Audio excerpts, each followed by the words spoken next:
Noche del Paraguay en el Bauen, viernes 23 de septiembre, 22 horas. Auditorio Hotel Bauen, Avenida Callao 360, Capital Federal. Homenaje al maestro de la música popular, Artemio Arrúa. Grupo Alma Campestre, Ángel Vera, César Portillo, Eduardo Salazar, Víctor Valladares.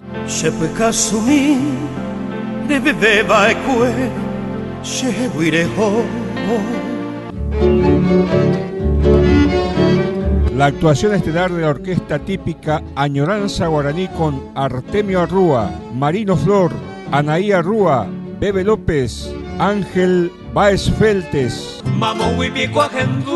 Y desde el Paraguay llega el trovador guaireño Juancito Báez.